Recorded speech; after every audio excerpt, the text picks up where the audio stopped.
오늘 말씀은 어, 제가 어린 시절 말씀을 읽었을 때 좀 의아하게 생각했던 그런 말씀 중에 하나였습니다. 예수님께서 음, 분명히 육신의 아버지의 말을 잘 들어야 될 것 같은데 아니 어떻게 이러한 사건이 있을 수 있지? 근데 오늘 말씀을 보게 되면요, 이 말씀이 우리가 항상 누가복음을 기억할 때 우리가 알아야 될 한 가지 기억하면서 이 말씀을 봐야 될 것은 무엇이냐면 누가복음 1장에서 시작하는 그러한 시작입니다. 우리 중에 이루어진 사실. 그리고 이 말씀을 기록할 때에는 처음부터 차례대로 이것을 기록하였다고 우리에게 말씀하셨고요. 그리고 4절 말씀에서는 데오빌로라고 하는 이 사람이 데오빌로 각하가 알고 있는 말을 더 확실히 하기 위하여서 누가복음을 기록했다라는 겁니다.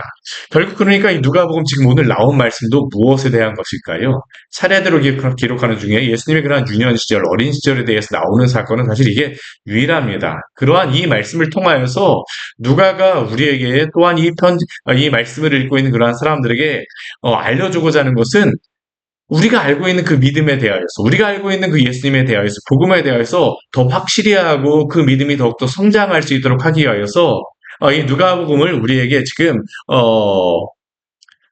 전해주고 있다라는 겁니다. 우리의 믿음을 더 확실하게 하기 위해서 예수님이 누구신가라는 것을 누가는 지금 알려주고자 하는 것이죠. 근데 예수님의 그 어린 시절에 대하여서 이 누가복음 말씀을 우리에게 이 말씀을 전할 때에 이게 가로와 같이 쳐져 있는 그러한 말씀이 동일한 말씀은 아니지만 가로와 같이 되어 있는 그러한 말씀이 있어요. 예수님의 아기였을 때의 그 모습에 대하여서는 40절 말씀에 보게 되면 아기가 자라며 강하여지고 지혜가 충만하며 하나님의 은혜가 그에 위에 있더라. 그리고 예수님의 유년 시절에 그러한 그 말씀을 마치시면서는 52절 말씀에서 무엇이라고 기록하고 있습니까? 예수는 지혜와 키가 자라 낙하며 하나님과 사람에게 더욱 사랑스러워 가시더라. 예수님의 그러한 성장의 모습은 지혜와 키가 자라가며 하나님의 그 은혜가 그 위에 있고 그 하나님뿐만 아니라 사람에게도 더욱더 사랑스럽게 자라가신 그러한 모습이라는 겁니다. 이러한 모습 가운데에서 예수님이 누구인가를 우리에게 알려주고자 하는 것입니다. 오늘 말씀은 6월절에 일어났던 그러한 사건입니다. 예수님의 그 가족들과 함께 6월절에 예루살렘에 가셨다라고 이야기를 하고 있어요. 그런데 41절 말씀해 보게 되면 해마다 6월절이 되면 예루살렘에 갔다라고 말씀합니다. 하나님께서는 이스라엘 백성들에게 무조건 3번은 하나님 앞에 보이라라고 구약에서 명령하셨었어요. 그때가 언제입니까? 6월절과 77절과 초막절의 절기에는 무조건 하나님께 보일 것을 명령하셨죠. 그리고 예수님의 가족 요셉과 마리아는 그 말씀을 따라서 해마다 예루살렘에 올라갔습니다. 6월절이 되면. 이것을 보게 되면 요셉의 그러한 가정은 경건한 가정이라는 것을 알 수 있습니다. 이 시대에 이 나사렛, 예수님이 있던 이 나사렛은 어떠한 지역이냐 하면 새로 급조된 그러한 도시입니다. 아주 유서 깊은 그러한 도시가 아니고요. 구약 성경에서 보면 나사렛이라고 하는 지명이 나오지를 않습니다. 이 나사렛이 언제쯤 만들어졌다라고 추정을 하냐 하면 나사렛 옆에 세폴이라고 하는 그러한 지역이 있거든요. 그 세폴이라고 하는 그 지역이 헤롯이 이 지역을 어떠한 중심 도시로다 만들기 위해서 크게 만들고 있는 신도시가 그 옆에 나사렛 옆에 만들어지고 있었습니다. 그러한 가운데 나사렛은 이 세포리를 만들었던 여러 사람들이 머물던 그러한 지역이라고 생각합니다. 급조된 도시죠. 그런데 그곳에 거하였던 요셉과 마리아는 하나님을 섬기는 그러한 때가 될 때마다 이 6월절에 올라가서 하나님을 예배하였습니다. 경건한 가정이라는 겁니다. 경건한 가정이에요. 절기의 관리를 따라 올라갔죠. 그런데 이렇게 예수님의 가족이 요셉과 마리아가 이 6월절에 올라갔을 때에 문제는 무엇이냐 하면 이 6월절을 다 마치고 나서 가족들이 다 한꺼번에 내려갑니다. 근데 참 재미있는 게 뭐냐면 43절 말씀에 그 부모는 이를 알지 못하였다라고 이야기를 합니다. 그냥 알지 못한 게 아니라 44절 말씀해 보게 되면 하루길을 간 후에야 예수님이 없다라는 것을 알았어요. 이게 같은 가족인데 어떻게 뭐 같이 있는지를 어떻게 이렇게 모를 수 있을까? 그럴 수 있습니다. 왜냐하면 지금 나사렛에서 예루살렘으로 올라오는 이 길이 어떠한 길이냐면 이게 100km가 이게 한 150km 정도 되는 길입니다. 혼자서 다니기에는 굉장히 이게 위험한 길이에요. 그래서 이들이 이러한 명절에 다닐 때에는 그 가족이 또한 마을이 한꺼번에 다녔었습니다. 지금 이 길이 어떤 길로 내려가는지는 잘 모르겠지만 지금 여기에 가고 있는 이 요셉과 마리아뿐만 아니라 그 이스라엘 그 나사렛에 있었던 그 마을 사람들이 함께 이 중에 함께 했다는 것을 알 수 있어요. 우리 44절 말씀해 보면 그것이 바로 동행 중에 있는 줄로 생각하였다는 겁니다. 그냥 뭐 친구들하고 같이 예수님도 있었겠거니 하면서 지금 내려간 거죠. 그런데 문제는 무엇입니까? 하루 길을 간 후에 그 가족 중에 그 마을 사람 중에 예수님이 없다는 겁니다. 그래서 어떻게 합니까? 요셉과 마리아가 부지런히 다시 쫓아서 올라오는 겁니다. 다시 뭐 이렇게 찾아서 올라오는 거죠. 우리가 흡사 뭐 물건을 잊어버리게 되면 갔던 길 다시 다 찾아서 가는 것처럼 예수님도 예수님을 못 찾게 되자 요셉과 마리아가 차례대로 이렇게 잘 올라오는 겁니다. 누구누구 봤어? 누구누구 봤어? 계속 이렇게 물으면서 왔겠죠. 근데 결국에는 어디까지 올라오게 되냐 하면 우리 46절 말씀 보게 되면 사우르의 성전에서 만남에 결국 이것은 무엇을 이야기하고 있습니까? 하루 길을 가서 예수님을 찾아서 오는 길이 사흘이 걸렸다는 겁니다. 사흘 동안 찾지를 못했어요. 얼마나 마음이 타고 걱정스러웠을까요? 그런데 예수님을 찾았는데 어디에서 예수님을 찾았냐 하면 성전에서 예수님을 찾았다라고 성경 우리에게 말씀합니다. 그리고 그 예수님께서는 그러한 상황 가운데에 예루살렘에 있었던 여러 선생들, 랍비들과 함께 이야기를 하고, 뭐 질문도 하고, 또한 듣기도 하시며 말도, 이렇게 대답도 하시고 있으셨습니다. 예수님이 그러한 상황 가운데 얼마나 그 대답을 잘하셨는지, 이 걱정하였던 마리아와 요셉이 예수님의 그 지혜 있는 대답을 보면서, 그 주변에 있는 그런 상황들을 보면서, 놀랍게 여겼다라는 것을 47절 말씀해 보게 되면 우리에게 말씀하고 있죠. 예수님께서 하나님의 아들로 오셨기에 그 지혜와 지식이 이미 뛰어났던 것을 우리에게 알려주고 있습니다. 그런데 이러한 예수님의 모습을 보면서 마리아가 예수님께 말을 합니다. 뭐라고 이야기하냐면 48절 말씀해 보게 되면 이렇게 질문하고 있죠. 아이야 어찌하여 우리에게 이렇게 하였느냐? 보라, 내 아버지야 내가 근심하여 너를 찾아노라. 사흘씩이나 찾아왔던 예수님에 대하여서 얼마나 걱정하며 놀랐겠습니까? 그리고 그것에 대하여서 지금 마리아는 예수님에게 내 아버지와 내가 근심하여 너를 찾았다라고 예수님께 말하고 있습니다. 근데 이러한 마리아의 말에 대하여서 예수님은 무엇이라고 대답하십니까? 49절 말씀을 보게 되면 예수님은 이렇게 말씀하시죠. 어찌하여 나를 찾으셨나이까? 어찌하여 나를 찾으셨나이까? 마리아는 이 말을, 예수님의 말을 듣고 무엇이라고 생각했을까요? 근데 예수님의 그 대답에 중요한 것은 그 뒤에 나옵니다. 내가 내 아버지 집에 있어야 될 줄을 알지 못하셨나이까? 참 놀라운 대답입니다. 그리고 세상적으로 우리가 그냥 생각해 보게 되면 또한 십계명의 말씀에 비추어서 생각해 보아도 제5계명의 분모계명을 어기며 어머니 마리아에게 예수님이 대답을 한 것이 아닌가라고 생각이 되어지기도 합니다. 근데 우리가 여기서 이 말씀을 볼 때에 한 가지 주의할 단어가 있습니다. 그것은 무엇일까요? 아버지라는 단어죠. 아버지.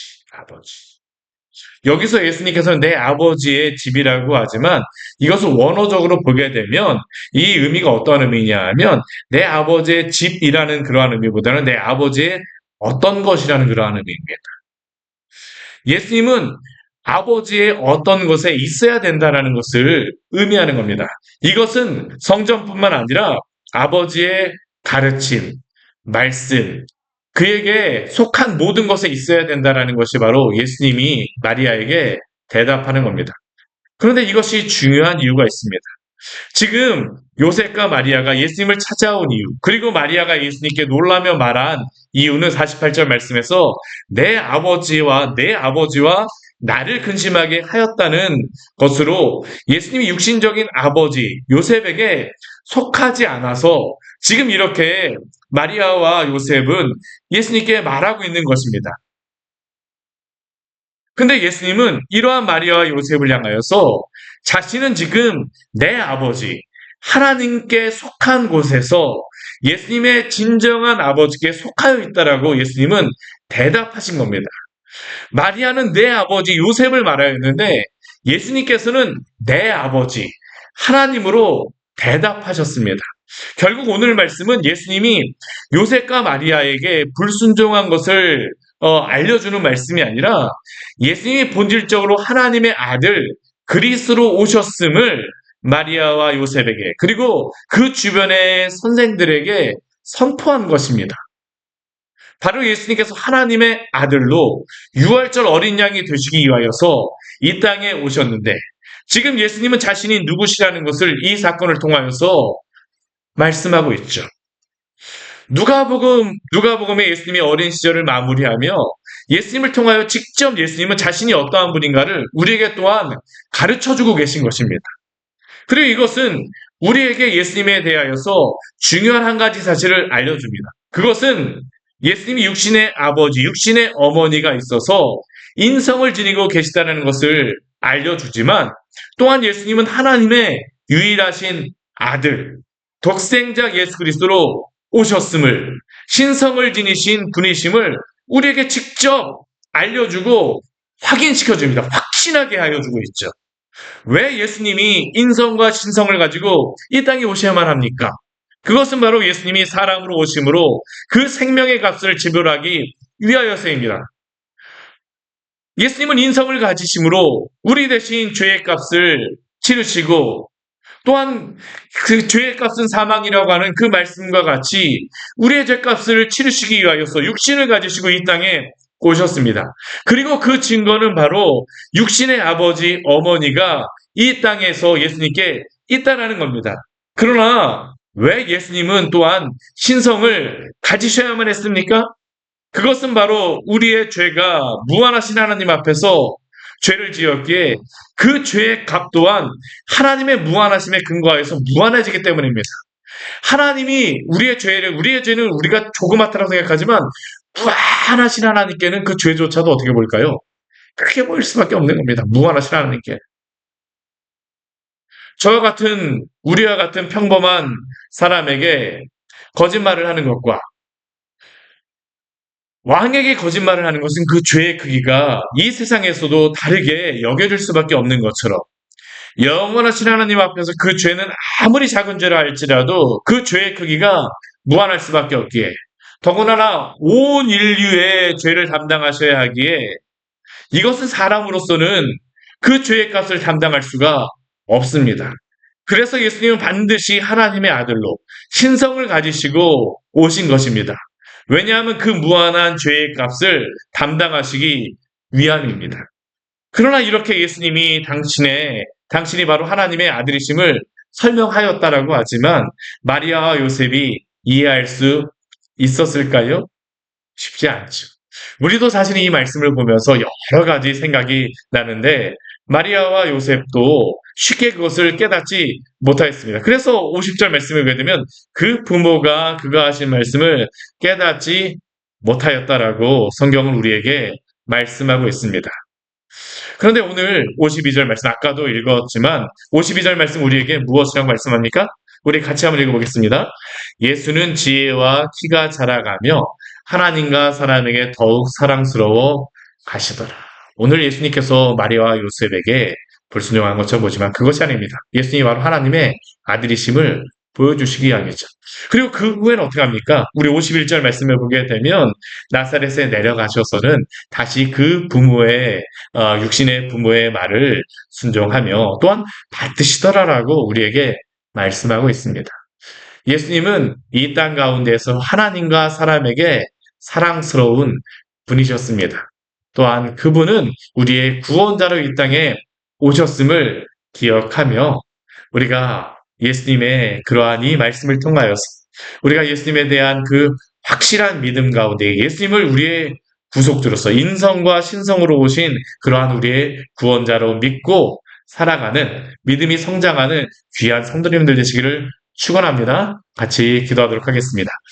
하나님 아버지 오늘 말씀을 통하여서 우리에게 귀한 은혜를 주니 감사를 드립니다. 예수님이 어떠한 분인가라는 것을 우리에게 알려주시기 하여서 누가복음에 이 말씀을 우리에게 또한 기록하여 주셔서 감사합니다. 우리가 예수님을 안다라고 하고 이해한다라고 하지만 실제로 우리가 예수님에 대해서 깊이 아는 것이 쉽지 않습니다. 지혜가 없는 우리에게 성령께서 지혜를 주심으로 말미암아 당신의 말씀을 잘 이해하게 하여 주시고 이 말씀을 통하여서 우리의 믿음이 확실하게 설 수 있도록 주의 은혜를 내려 주시옵소서. 하나님과 사람에게 사랑스러우셨던 예수님처럼 또한 우리도 우리의 믿음의 대상이신 예수님을 본받아서 이 세상 가운데 하나님을 사랑하며 또한 세상의 많은 사람들에게 하나님의 사랑을 전하고 또한 하나님께도 사랑을 받으며 사람들에게도 사랑을 받는 복된 성도로 오늘 하루 살기로 하오니 주여 우리와 함께하여 주시옵소서. 예수님 이름으로 기도드립니다. 아멘. 오늘 말씀 같이 기억하시면서 기도하며 나가도록 하겠습니다.